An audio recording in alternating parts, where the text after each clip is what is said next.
I just boarded an Azamara cruise, and over the next 8 days, I'm taking you with me as we cruise from Lisbon to Barcelona. And I'm going to show you what life is like on board, the amazing cities that we visit, and what makes this small ship experience so special. So come along. And stick around, because this is actually a scouting trip for a cruise that I'll be taking next year with Azamara for a full Iberian experience. We're going to be starting in Barcelona, finishing after going all the way around up in Bordeaux in France, and I am super excited. I want to get an idea of all of the things that we can see along the way and make sure that you can come along with me if you want to experience Spain like a local. But first, a little bit about this ship and what we're doing on this itinerary. We're cruising with Azamara, and this specific ship is the Onward. We're taking a cruise with 5 different destinations over about 8 days from June 19th to June 25th, starting over in Lisbon and finishing up in Barcelona. Now, it's really cool. Of these 5, 4 of them are going to be on the cruise for the next year. So we start out in Lisbon. We board in Lisbon and actually have the night in Lisbon, the morning in Lisbon as well, before we take off midday to start making our way down to Seville. And one of the things we'll talk about a little bit later are the special things that you can do when you book with Azamara. And what I'm really excited about is being able to get up the river and into Seville, where we will have another overnight stay. Now, after that, we're going to the one place on the itinerary for this trip that is not going to be included on next year's trip, which is Ceuta in Africa. For me, this is the most exciting of the cities because it's the only one that I've actually never been to. It's in Africa, technically Europe and Spain, but we're going to be going to the Strait of Gibraltar, where Hercules basically separated the 2 continents, Gibraltar being one of them, Ceuta being the other. I'm excited to check out the port city and basically everything that they have, the mix of all these different cultures,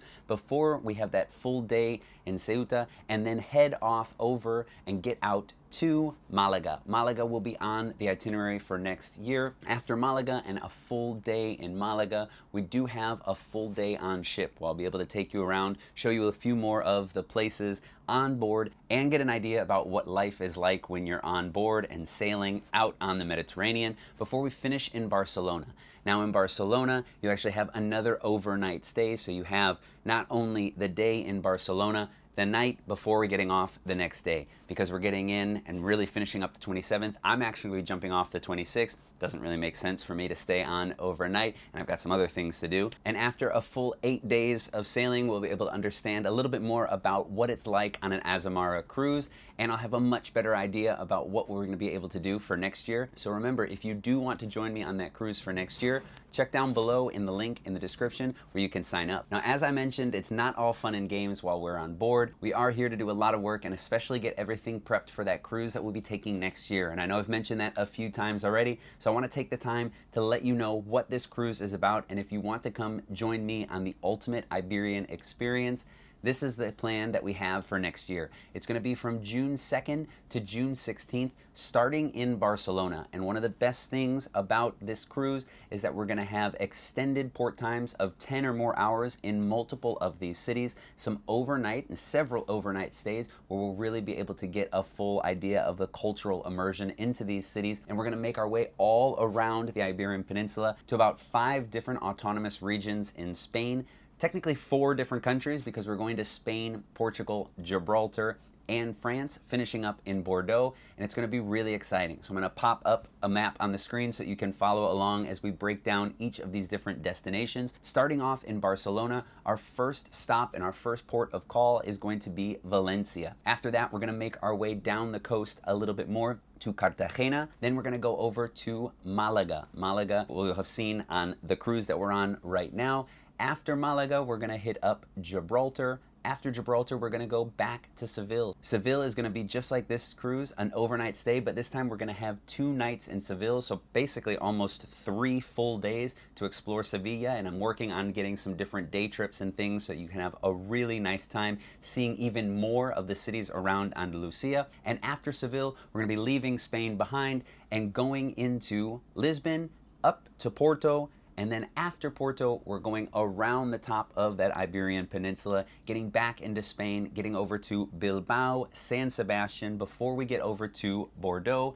And we're gonna have a little bit of that time in Bordeaux because we're gonna have another overnight stay where things will end in Bordeaux, wrapping up on June 16th. It is going to be, like I said before, the ultimate Iberian experience. And if you want to come along, remember down below, you've got the link so that you can sign up, you can join me and have a great time. So with all that said, let's get back to our 2025 cruise and let you know what we got into while we were here so you can get an idea of what you can do next year when you join me all around the Iberian Peninsula. We started off June 19th and I caught a flight from Barcelona that very morning over to Lisbon, arrived in the airport and caught a quick cab right over to the cruise port, and boarding was extremely easy, super fast, no lines at all, everything super easy. They took our bags, gave me everything we needed to do, got through security, and was right onto the ship. One thing that I saw a little bit later when we saw the MSC cruise, huge cruise right next door, was how long those lines actually got. So another benefit of these ships is you don't have a lot of that waiting to do. Once I got on board, I met up with Dave, the River Cruise King, and Jans, and we kind of tackled everything that we were going to be doing for that week. All right, it's day one. We've got the morning in Lisbon. Let's see what we get up to. And that background I don't think will ever get old. It's too bad we only got one day. So if you've never been to Lisbon before, it is really hilly, and while we're docked right next door, what we're gonna do, instead of walking up and down these hills all morning, is we're gonna grab an Uber right up to the top. Jans is taking care of it. The expert here, he's told us we're getting up to the top and we're making our way back down.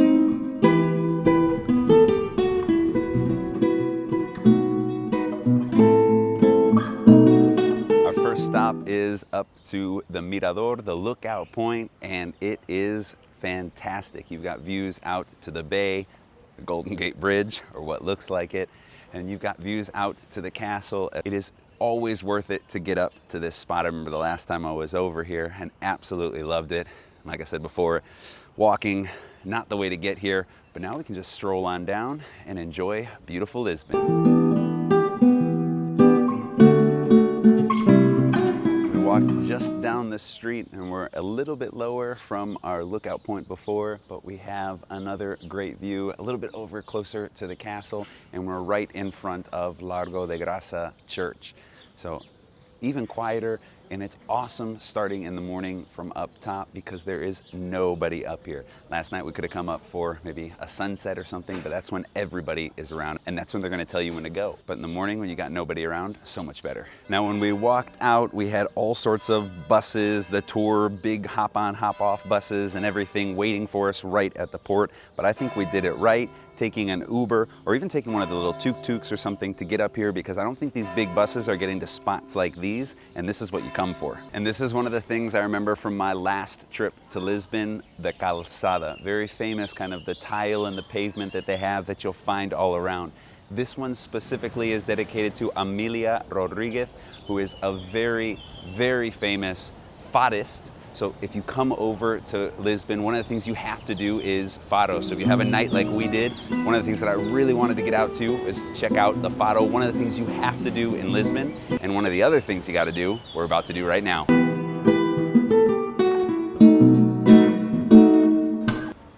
And so when you're in Lisbon, they always say you got to try out the pastel de Belém. Only like 6 people in the world know the actual recipe, a true delicacy over here. So here we go.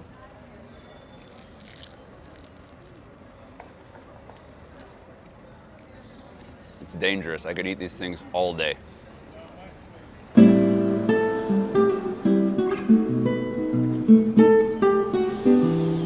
Man, all these streets, it's just up and down, up and down. And with Portugal, I just feel like it doesn't look like it's all as well kept as some other places, but it's what gives it so much of this charm that I just love walking around and seeing everything.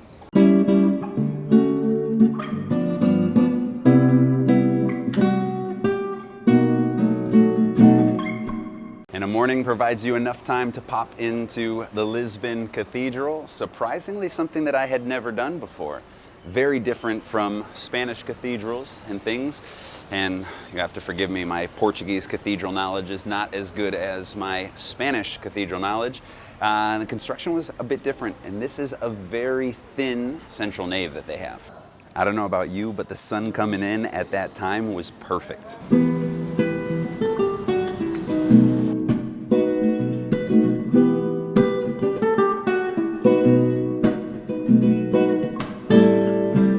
Sorry, did I say you should only have one while you have a morning in Lisbon? We're back at Castro. We've got some pristine pastelinatas. Gotta have them more than once. And I gotta say it, this one is so much better than what we had before. Not gonna tell you where we went before, but just don't go to any place and grab one. Make sure you're going to the right ones. Castro, pretty good bet. Now, there is another really famous thing that you can do in Lisbon. You can catch the elevator of Santa Justa. We're not gonna do it today. I've done it on other trips. It's a really cool viewpoint of the rest of the city. We've already seen some great ones, but a lot of people, what they do is they wait in those lines out there. They pay to get up to the top when really, for no money, to get that same view, you can just walk around and go up. Now, you do have to do a little bit of that walking. That's what we've already avoided today by just coming down, but it gets you to see a lot more of Lisbon and get to the exact same viewpoint. So we made it down into the main square of Plaza do Comércio. Really a big open spot. Today you might notice a little bit different because we've got the Pride celebrations going on here in Lisbon all weekend. But that's one of the best things when you travel during this time of the year, because you get to go to all these different places and you usually pick up a bunch of really cool festivals. Now, this isn't what I was referring to when I was talking about something typical to do in Lisbon, but if you're here, a little ginger doesn't hurt. When in Rome, right? Cheers. And from starting up at the very top of Lisbon this morning, we've made our way down through some of those amazing streets down to the most visited streets as well, finishing in Da Comércio. And we're right at the port. We're right here. Again, one of the great things about going with Azamara is that close proximity to all the cities, so we can just walk back in. Now, we've seen basically not everything. There's still plenty of things to do in Lisbon, but we had a great morning, and that's what you can do in a morning in Lisbon. Now it's time to hop back on the ship, and tomorrow we got Seville. So after a very, very full morning in Lisbon, we're getting back on because we are about to set sail and start making our way over to Seville. But it's not just all cruising and sailing from here. Got a lot of work to get done this afternoon. Let's see what happens. While we set sail from Lisbon for an overnight cruise to get over to Sevilla, it gave us plenty of time on the ship to get a lot of work done. I actually edited throughout the entire afternoon to start getting some of those blog posts out, but it also gave us a great chance to experience the ship and explore. And oh, did I mention? It was my birthday. I actually got to celebrate my birthday on Azamara, and surprisingly, they left a little surprise for me in my room. Didn't tell you, but it's actually my birthday today, so I'm celebrating on board, heading over to Seville for tomorrow. Super excited about it. And look at what they did. It's super nice. And everybody, as we've been walking on, has been telling me happy birthday. Day 2, and we have been sailing all night from Lisbon, and we are making our way over to Sevilla. We still have quite a bit of ways to go. We are getting, and you can now start to see the actual first sights of land right there. We've got Chipiona in the distance with the lighthouse. And just so you know where we are, Cádiz is a little bit further down the coast. We're gonna do that, pass by there in the next couple days, but first we gotta hit up Seville. And this is one of the most exciting things, especially for me, about this trip, is because this is one of the few cruise ships that can actually get up the river, the Guadalquivir, and we're gonna get all the way over to Sevilla. It's a small enough ship to where we can actually get into the city, dock in the city, and like I said, that's one of the best things about coming on an Azamara cruise. But get those views, and you can see some of the boats and everything out there. You can start to see part of the sea and that city really coming in. Today's gonna be majority of it on the ship, doing some work. You'll see a bunch of things that are going on, but I'm really just excited to kind of cruise up the river and get into Seville.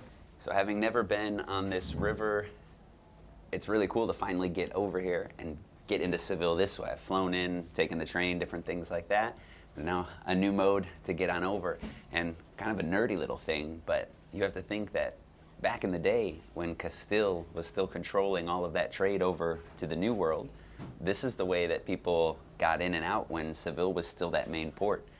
So, pretty historic little trip as well.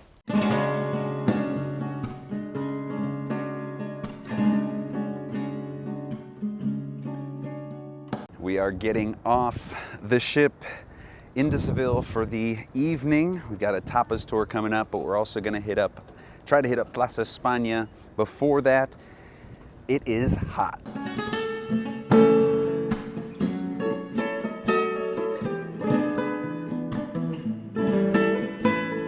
Made it in a taxi over to Plaza España. It's like €6, maybe, just really around the corner. You can walk right from the port where we got off, right over to Plaza España. But this is one of the biggest things that you want to see, the entire Parque de María Luisa, which is all from that 1929 exposition that they had over here. And this is awesome, super excited. Didn't think this through, but they've got a concert tonight, so we're gonna have to do this tomorrow morning, which means the vlog for tomorrow is gonna be packed with all things to do in a morning in Seville. So, on to the next one.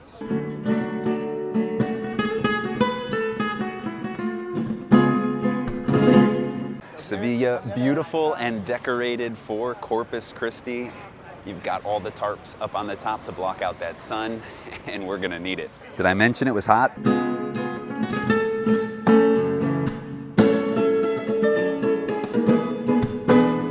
So our private tapas tour is gonna be about 4 different stops with food and drink along the way, and we figured it's the perfect way to get an introduction to Sevilla and spend the afternoon.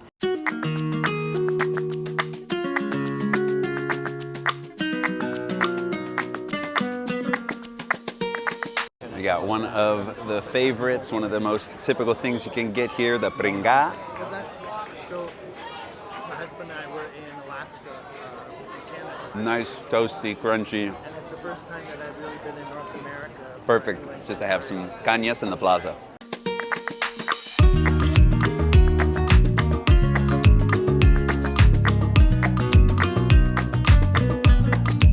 And if you're wondering who I'm doing the tour with, I got a private tour with my guy Jeff, who's an American, who's been here, well, what, 8 years? 8 years in Sevilla, 14 now in Spain. 14 in Spain, okay, and you're a trained chef? Trained chef. An injury got me doing guide trips here, and I'm really, really enjoying it. My passion, this is what I'm about, so. And it's awesome, we're having a lot of fun.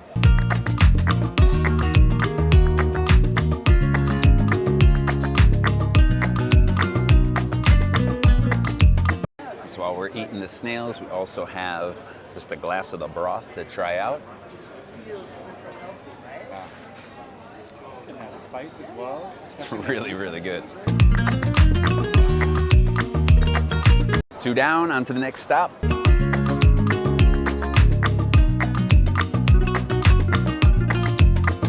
Stop 3, I didn't get too many things filmed, but I gotta keep a little bit of a mystery. If you come to Seville, make sure you look up Jeff.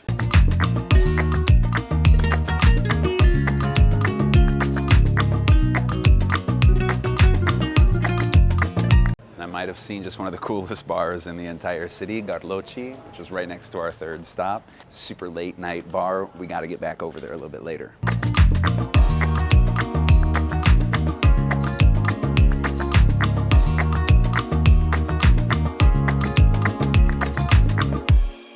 So Jeff is telling me that the Russian salad is how you tell if a bar is good. Like I tell you guys all the time, for me it's always the patatas bravas, but I guess when in Seville, we'll try out the Russian salad today. Russian salad. Is it rushing everywhere? We can stay.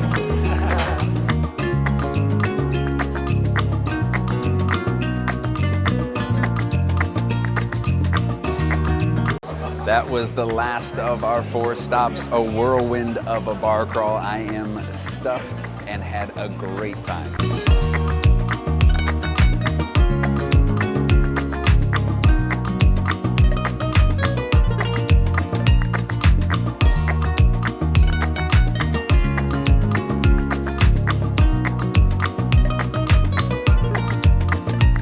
That's a wrap on the evening. Day 3, we're in Seville, we got the morning in Sevilla, and then we get back on the boat and start cruising over to Ceuta. So day 3, we've got the morning in Sevilla, similar to what we had with Lisbon.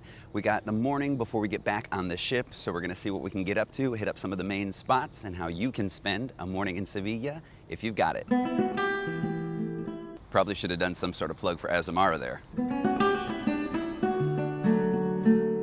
From the cruise dock, it's about a 20-25 minute walk into the center of the city. The nice part is Parque Maria Luisa is right next door, and Plaza España, which we tried to get to yesterday, is going to be open, and we can't wait.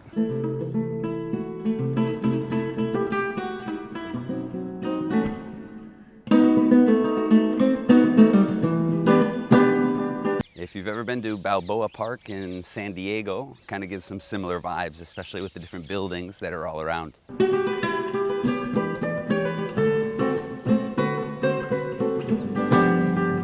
If you remember from our attempt to visit last night, there are concerts going on basically every single day, so we got a big stage and everything set up over here. But this Plaza España is incredible. It was built in that 1929 exposition that they had over here in Seville, and has become one of the top things that people come over to see. And even if you've never been over to Sevilla, they filmed a lot of movies over here, one of them being Star Wars Episode 2. And all around they have all of the autonomous regions of Spain. And look at where we are. Barcelona.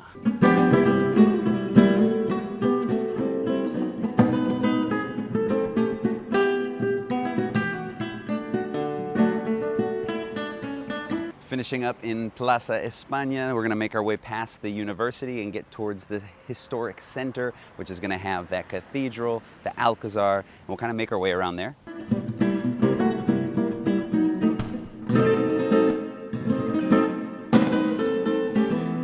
And when you're cruising, that's one of the things you want to think about, those entry times compared to your docking times. Yesterday we were too late to get over to the cathedral, and it being Sunday we don't have that main access. But next year on the cruise, the nice thing is that you're going to be here for 3 days, so at least one of them you can get over. And I'm also planning out a bunch of different day trips from here so you can see multiple places.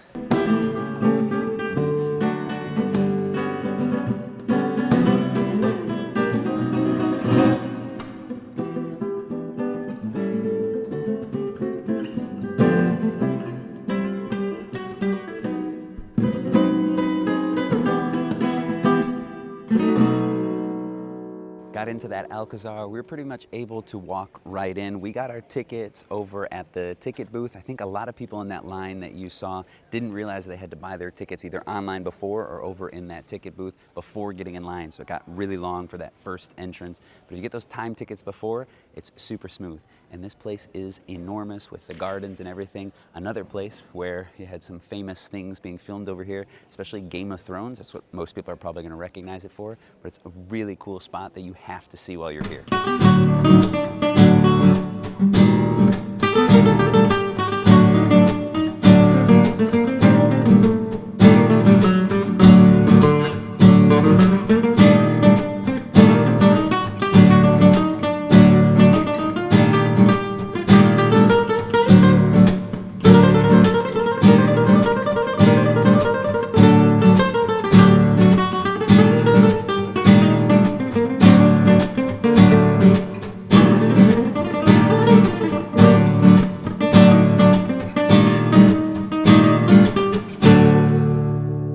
So much going on in here. It feels like it just extends and extends. We haven't even covered half of it.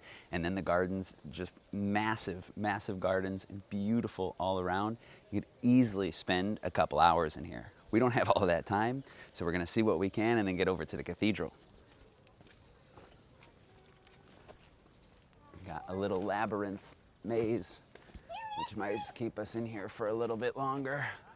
Sounds like there's some kids that are lost in here.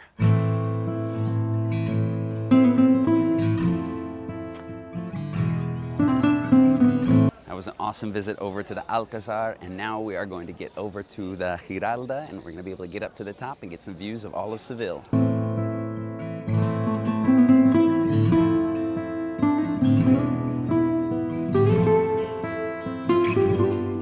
So remember, it's Sunday, so that Mass is going on. We can't get into the main cathedral, but we can make it up the tower. We're gonna see how this walk goes.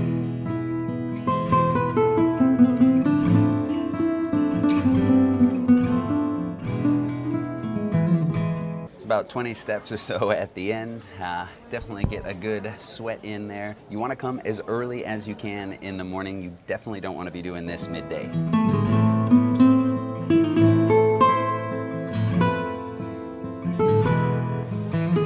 So you do have the fence here, but you can still see everything. You got the Alcazar and the cathedral tops. You can even see out to Plaza España and the ship way in the distance. I don't think the videos are gonna do those views justice. They are really, really nice, but with that fence in there, the videos don't come out as great. But we're going from probably the most historic viewpoint to one of the more modern ones. A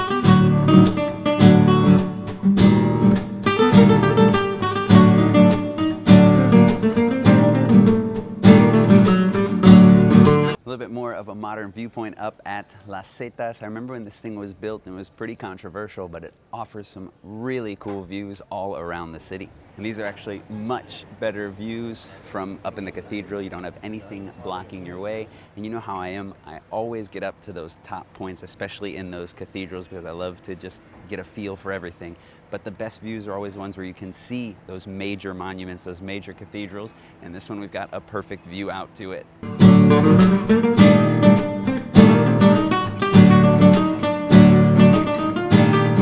That was a really cool visit. Like I said, some of the best views that you can get. I know it might not be for everybody, but I'm glad we did it. And now we're gonna head over to Torre de Oro, get closer to the river, and probably make our way back to the ship.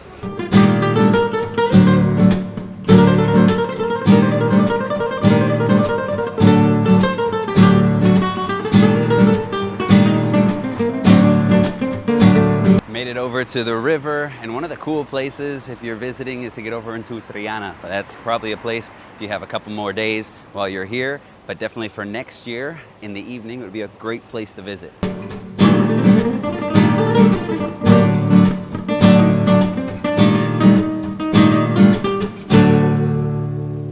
And that's Seville in the morning. As you can see, you can get up to the top, but with all of the great viewpoints that we've already done this morning, we're gonna leave that one for now, head back to the ship where we're gonna set sail around 3:30, and we're gonna start to make our way over to Ceuta. Tomorrow is going to be the first time that I've ever been over to one of the autonomous cities in all of Spain. So check that one out, and I'll see you over there. It is day 4, and we are currently docking in Ceuta. Out of all of the cities on the cruise, this is the one that I am most excited about, realistically, because it's the only one that I've never been to. So we are going to get off the ship, we're going to get into Ceuta, explore, and see what one of the Spanish cities in Africa is all about.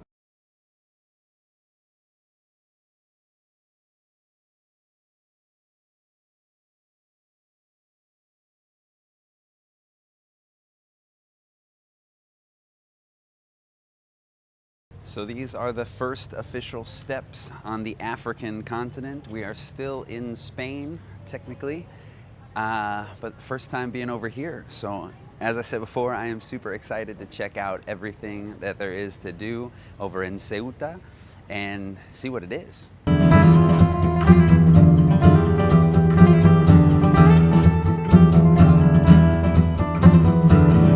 So first impressions are really good. What's really nice is that we docked right in the port, which is about a 2-minute walk from the city. You can see the ship right behind me. We're already into the very center, and this place looks really cool.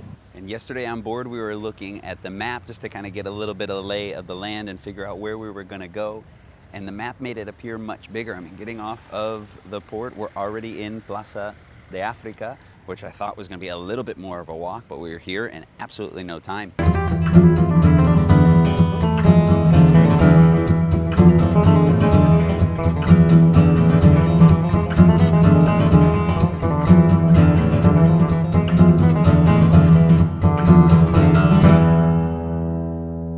So a little bit of history if you're interested, as you should be, about Ceuta.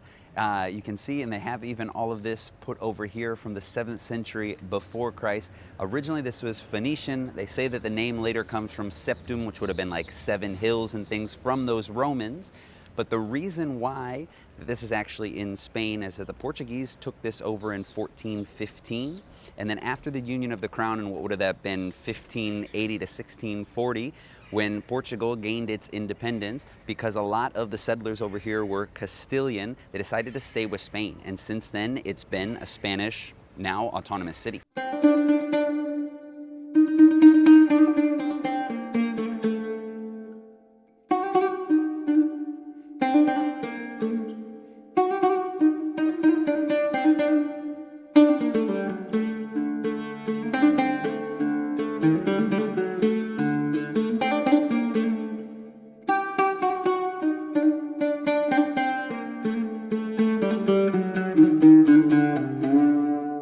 And look at what they got as the tiles on the pavement along the boardwalk. These are the tiles from Passeig de Gracia, designed by Gaudí. And you can see that same tessellation pattern within there. You can see those in Girona as well on one of the bridges, but usually it's only the Passeig de Gracia that has these, which were originally designed for the Casa Milà. It's crazy to see them all the way over here.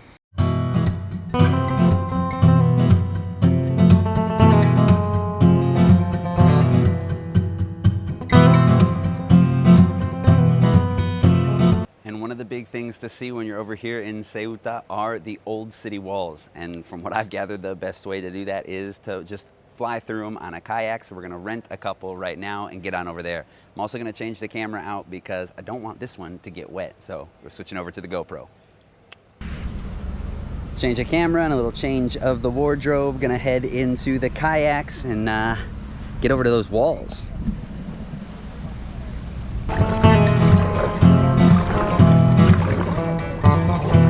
So Antonio was super cool and explained basically everything that we can do. We're gonna head out over into the walls. We can get in there in about half an hour and be back.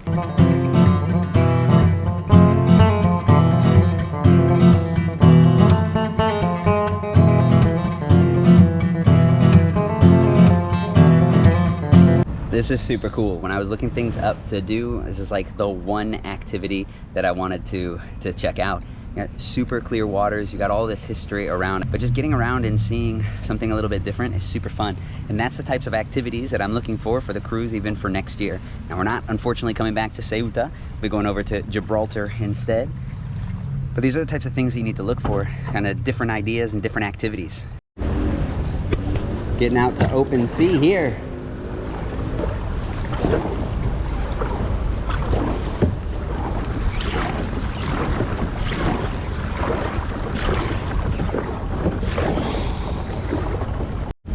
Made it all the way out basically to the end right there. You've got the boat, you can see it. And I think it's now time to start circling back.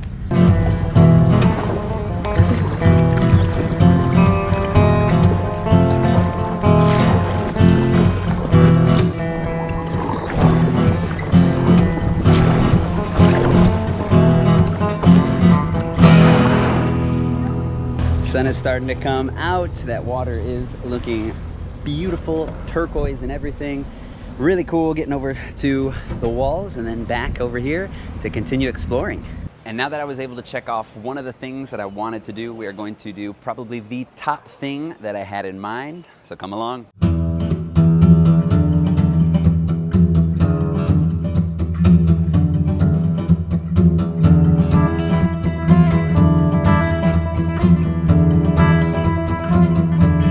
So I had to ask, and as expected, the beer here is Cruzcampo, which in Barcelona wouldn't drink, but when in the south, it's good. And the other thing we got is gallo, gambas, y angulas. It's little eels, shrimp, and I always forget what the names of fish are in Spanish. You'll have to forgive me. It's a white one, and it's so good. It's really good.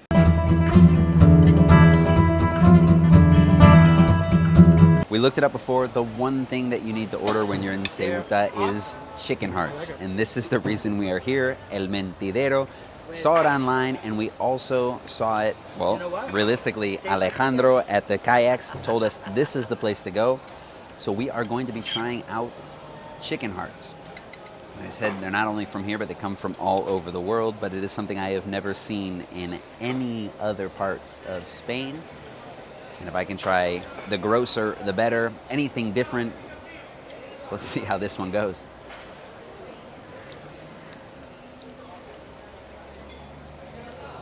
It's good. A lot of spices. Tastes like chicken.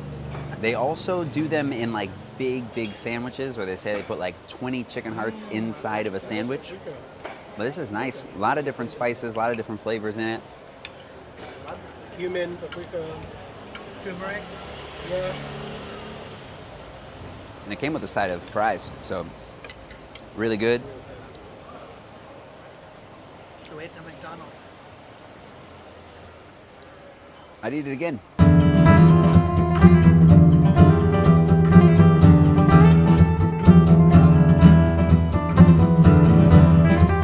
So one of the things that you got to see when you're over here is the Hercules statue, which is right behind me. But this is Hercules pushing those columns apart. And that's one of the things, but kind of like the history of Ceuta, is its separation from Gibraltar, its separation from Europe. And this is the idea, the legend is at least, that Hercules pushed those apart. What was really cool, and you can even see it from here, it's right across the harbor. But when we came in, we passed the other statue of Hercules, and that was Hercules pushing those continents back together. But it's one of the big things that you can see over here.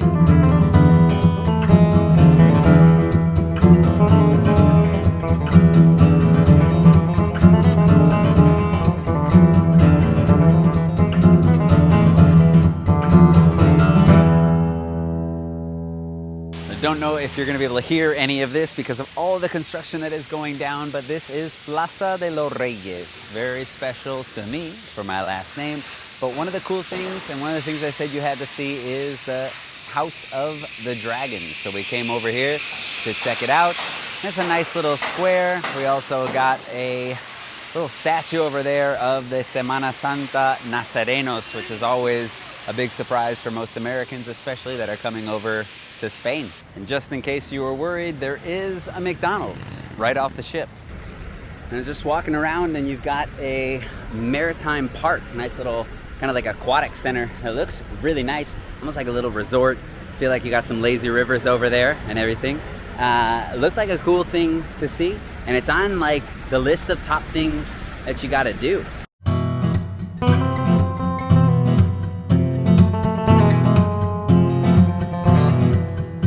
Things I was excited about coming over here to try to see was just get a feel for the vibe, maybe some differences, similarities, and everything.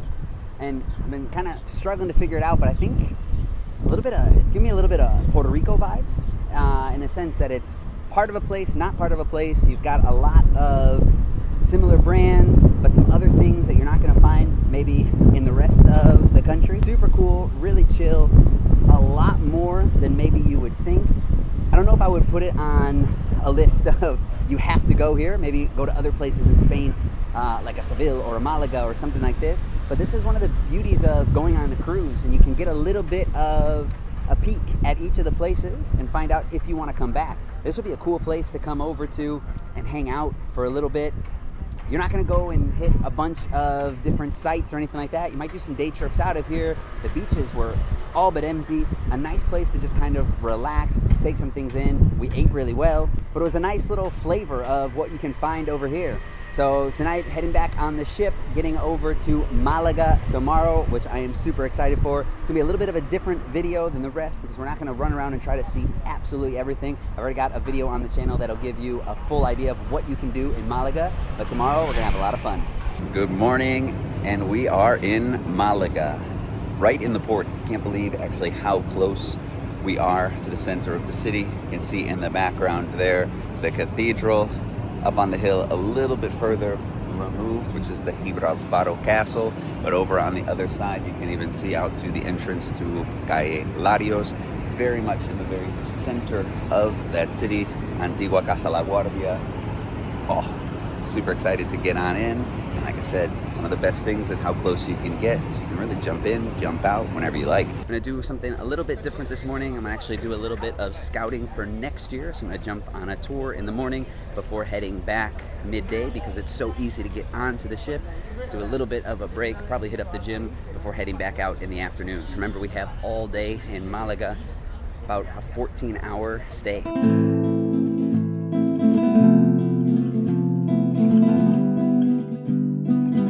Feature the horses in the background. Had some people popping off about the horses in Seville, and that was just stock footage, guys. I didn't even say anything about the horses.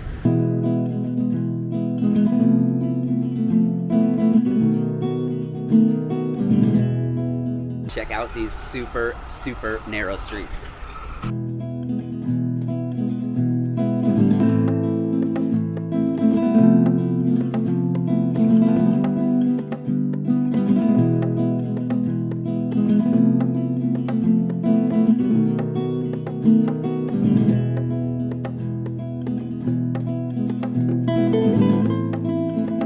Tour. Now I'm going to head back to the ship for just a little bit before coming out and exploring again, hitting up some of the restaurants that I've been waiting to get back to, but also to give you an idea of things that you can do while you're here. And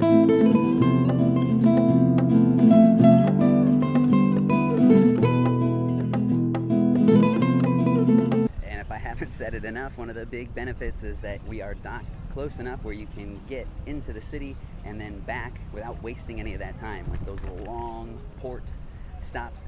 You also have enough time to get around and see things. Unless you're going on a long day trip outside of the city, you can plant yourself in the center of the city, and in 2 minutes you're already back on the ship. Big benefits with going with Azamara.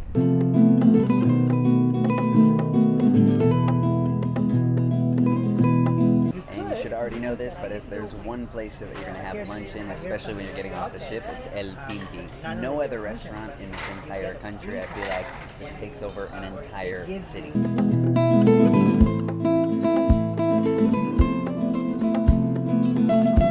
And one of my favorite dishes here, the oxtail.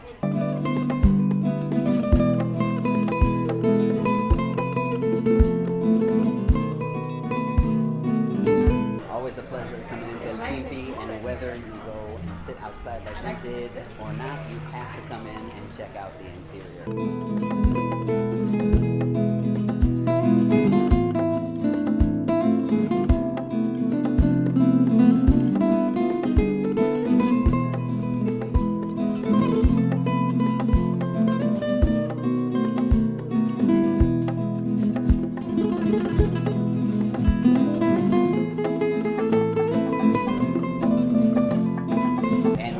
Malaga would be complete without a visit to La Tranca. We knew we had to come back.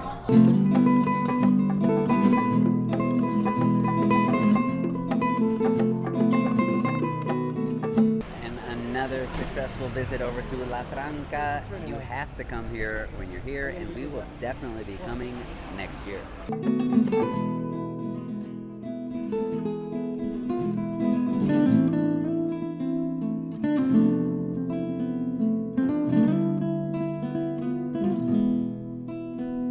Just like that, we are back at the docks, literally in the center of the city. It's been a little bit of a different day today. Like I said, if you want to pack everything in, you've got a full video of what I did last time I was in Malaga. I wouldn't recommend trying to do all of it in one day, because the benefit of it is that you can really just take it in slowly, get the stuff you want to get done, and then experience a whole different side of it. And if you ever want to get back on the ship, just right back and forth. But our day is not completely done, because we do have a flamenco show on board that we're getting back to right now. And so I'll show you what that's like in just a minute.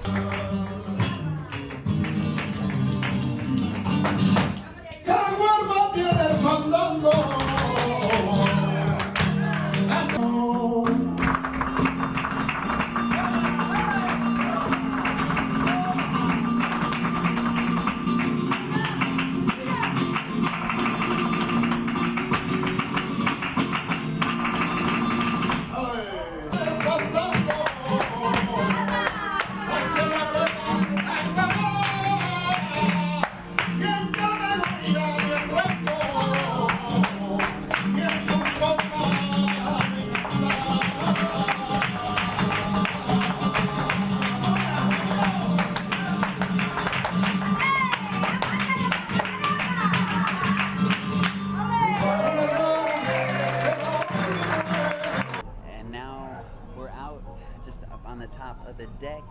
The flamenco show was a success. A lot of people over there. We got beautiful views onto the harbor before we pull out. Now tomorrow is going to be a full day at sea, where I'll take you around and see what sea life is like. And then the next day we're back in Barcelona. But today was incredible. You got a full day to be able to take advantage of everything that Malaga had to offer. You had more than enough time to see everything that you wanted to see. Remember, I've got that full video about the top things to do, plus this one that gives you a little bit of idea of some of the things that I would do just kind of hanging out. And I'll see you tomorrow on ship. Now the sea day was a different day from any of the others while we were on the cruise because we weren't going to be able to get off the ship. But luckily there's plenty of those spaces that we'll talk about a little bit later, so you can have an understanding of what you can do on the various sea days that we'll have, or the time that we're on the ship and cruising. But what it gave us a great time to do was I got to sit down with Dave and we really started to plan out everything for next year, for that cruise for next year, get a little bit more of that itinerary and really talk over our experiences and our ideas of what we thought about this Azamara cruise. We both came to the same conclusion that it is a great itinerary. Not only is it the cultural immersion and everything that you can do, but also what we're putting together is something that is a truly special experience, so you can see so much in that time and all at a great price point. We also got to sit down and do an interview that if you haven't checked out, I would highly recommend, where we talked all about over-tourism, not only in Barcelona, but Spain and Europe as a whole, the cruise industry's role in all of that, and had a really good conversation about things on both sides of the argument that I think are always important to bring up. Now, our final port of call was Barcelona, and fortunate for me, as I just got to go home, so I didn't have to fly back anywhere else afterwards.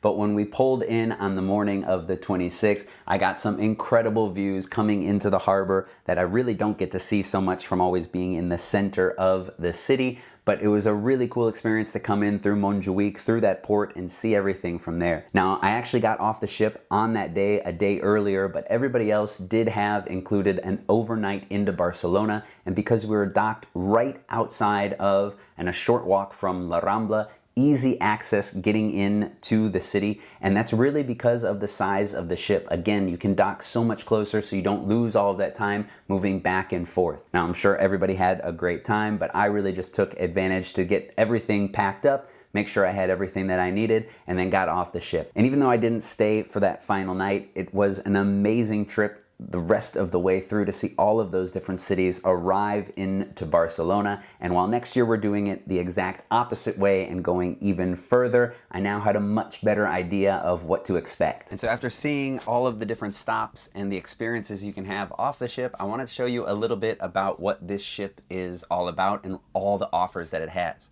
We're going to start with the rooms.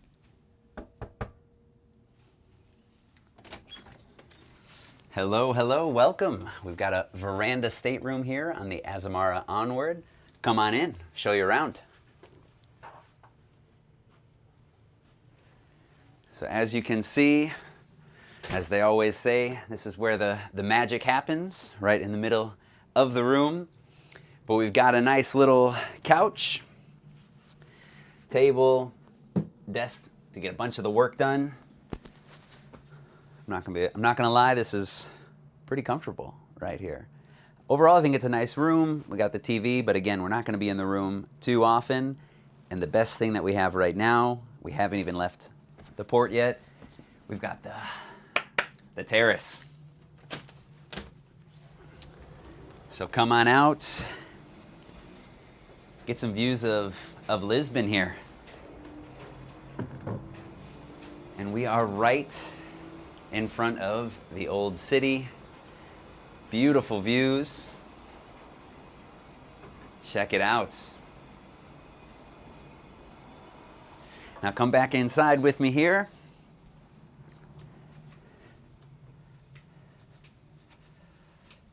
Some nice complimentary waters. We got some good safe and shelf space right in here. Got a nice closet with our life jackets, just in case we go overboard. Some robes, umbrellas. Hope we won't have to use them on the trip. And then last but not least, what you've all been asking for, There's our bathroom. Little idea of the shower. But not so bad. We've got a little bit of everything here. And as I said, the idea is to explore. We will be hitting up all sorts of different ports on this trip, and we are going to have a lot of extra time in those ports, which means we're going to be in the city taking advantage of everything. But on those days that we're going to be in the ship, we got plenty of stuff over here. Oh, hello again. Now we're going to take a look at the Club Continental Suite. Come on in. So you can see we've got quite a bit more space.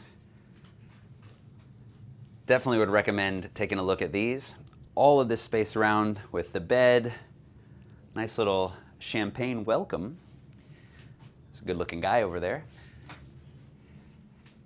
And then we've got the terrace. So let's pop on out. Oh, it's already open. So come on out. We don't have the same views over here because of where we're docked. We got a bunch more space looking across the harbor out.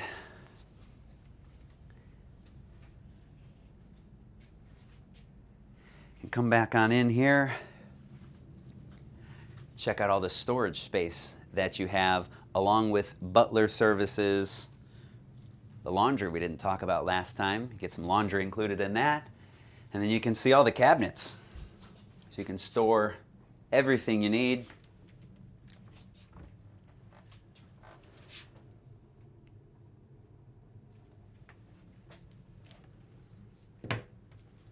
And there you go. There's the other options we have. Bathrooms as well. You can see a bit more space in there. Full shower.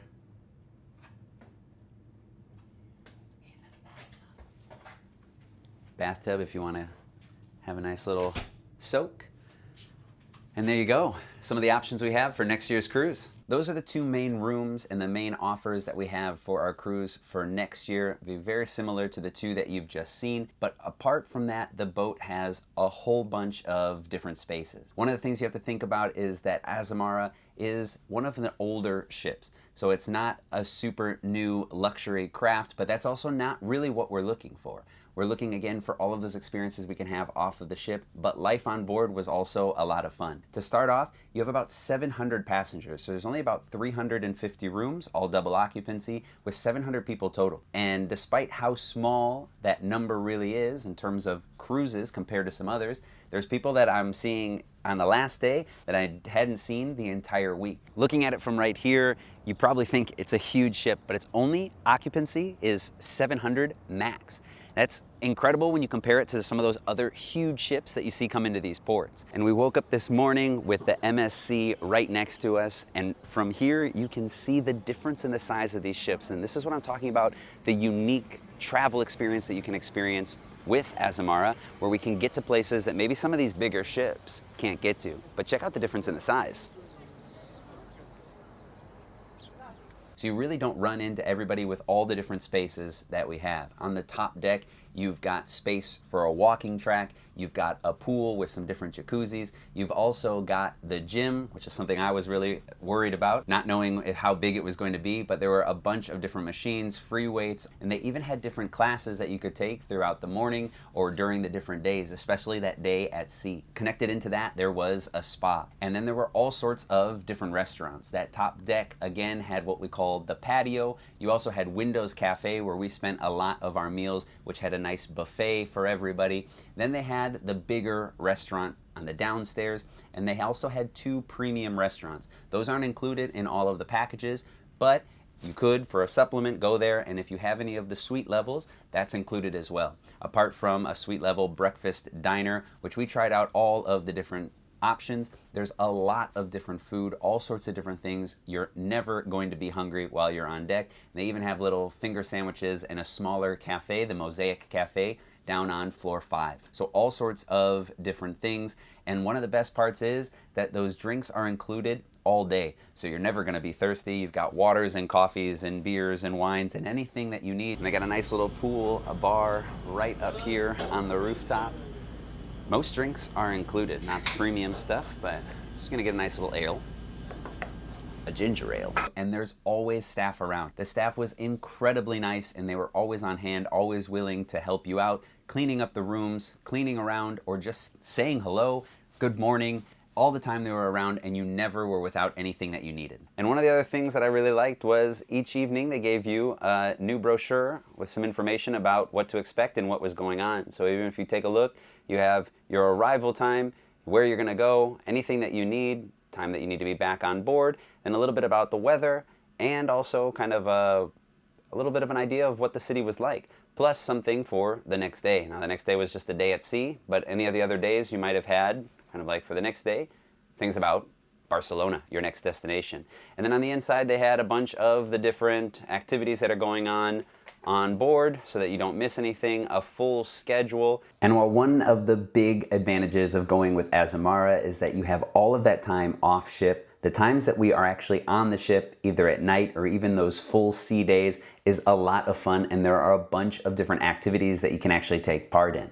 For starters, we had a bunch of different lectures about history and about the areas that we were going to be visiting. Specifically, we had some things about the Spanish Empire, which really helped to learn a little bit more about Seville and everything that was going on in those golden ages and really take in everything that we were seeing. Those were packed. There were actually a lot of people there. Experts were leading those talks and it was really interesting to see. And one special thing they had on board, actually the evening we were in Malaga, was a flamenco show. They had 2 different slots that you could get in and see a live flamenco performance. And when you're in Spain, that's what most people want to see while they're there. So instead of getting out into the city and taking your time while you're there to see it, we actually had it on board. One of the things you can look forward to on every Azamara cruise is one of their signature white nights. Make sure you bring your white, come up to the top, and you've got a special party up top where everybody is decked out. A nice time to get together and enjoy one of the ports. So we're here the last day of the cruise with Barcelona in the background.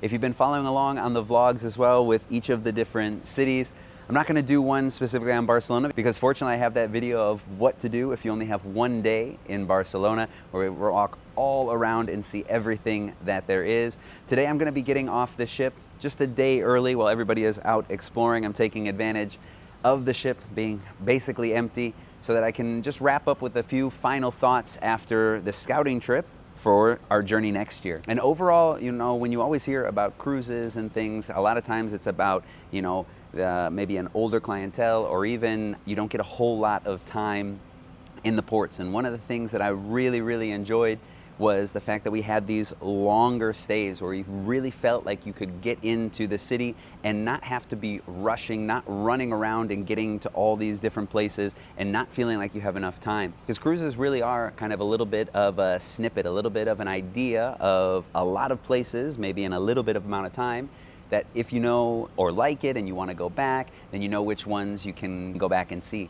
But with this kind of itinerary, with this extended time in the ports and having some overnight stays as well, it gives you a chance to be able to see a lot of those things. And so one of the things that I'm making sure for next year is that we have a full list of vetted, not only activities and guides and things to do, but also just an idea of how can you take advantage of the time that you have and see, to get that feeling of actually seeing the entirety of the city. And one of the best things about traveling in the summer, especially in June, are the extended daylight hours. You can be out super late, and with the extended port trips that you have time to explore all of the different cities. My favorite stop probably had to be Ceuta, just because the fact that it was the only one that I had never been to of the 5 different stops that we had. And I was really excited to see not only a new continent, realistically, never been on the African continent, so that was my first time over there, but a really different part of Spain. And it was such a small city that we were able to get around and see a lot of different things. It's a place that while we were there, I was wondering if it was something that I would want to go back and see. But that was really just an idea of seeing something completely different to me. But in terms of other cities that I had already been to and that we were able to revisit again, I think for me the highlight probably would have been Malaga. Now we did have 14 hours in the port, and what I did is I got off, walked around, actually did a tour in the morning, came back on ship, was able to go to the gym, work out a little bit, then leave, go have lunch with Dave and Jans, and then travel around and see a little bit more of some of the different bars that I hadn't been to in a while. But I just really felt like we could take in a lot of the local culture. But that was just a really, really nice day in terms of being able to kind of feel the city. And even though it was just one day, I do feel like it was maybe better than even just having 3 full days and just running around or really not sure what to do. And remember that this whole idea of this cruise and this week was experiencing the ship, really getting to see how it all worked, what the deal was, and getting to see how the docking experience worked in each of the different places. And remember, even look where we are in Barcelona. It's just a short walk and you're already at Las Ramblas. Probably in less than 10 minutes, you're already at the base of Las Ramblas. You don't have to walk that far. Because of the size of these ships, you can really dock in those cities. In Ceuta, we were there in no time. We were already in the cathedral. In Malaga, literally 2 minutes, and we were at the base of Calle Larios. In Seville, we were the furthest outside. But the beauty of Seville is that it was the only, and this is really one of the only ships that can get up that river. So an experience alone is just going up the Guadalquivir and getting up into the city, where most places are stopping maybe in Cadiz or some other place, and you're having to bus into Seville for an hour and a half, 2 hours almost. So it really gives you this close proximity where you can go out, and for the people that are staying tonight, they have the full night to come back onto the ship, experience Barcelona. So keep that in mind for next year. If you're looking to have a full Spain experience, remember what we're doing is starting in Barcelona, going to Valencia, Cartagena, Malaga, Gibraltar, Seville for those 2-night stays, which gives us enough time to even get out of Seville and see some of the best places in all of Spain. Granada, Cordoba, then moving over to Portugal, where we're going to Lisbon and Porto, rounding out that peninsula and getting over to Bilbao, San Sebastian, and then finally finishing up with an overnight stay in Bordeaux. I am super excited, and I'm really prepped now to make sure that we have these full plans for you who wants to come and really experience Spain, see all there is to it. So if you want to join, remember that down below in the link, what I have is all of the information, the sign-ups, where you can get some exclusive activities and sign up for even some of the extra activities and extra tours that will be added on. So if you want to experience Spain and the Iberian Peninsula with me along the Azamara quest next year, drop down in that link below, and I'll see you there. We sail Spain like kings of old, stories of fire and tales of gold, like gold beats under the moonlit skies, unrivaled adventures where freedom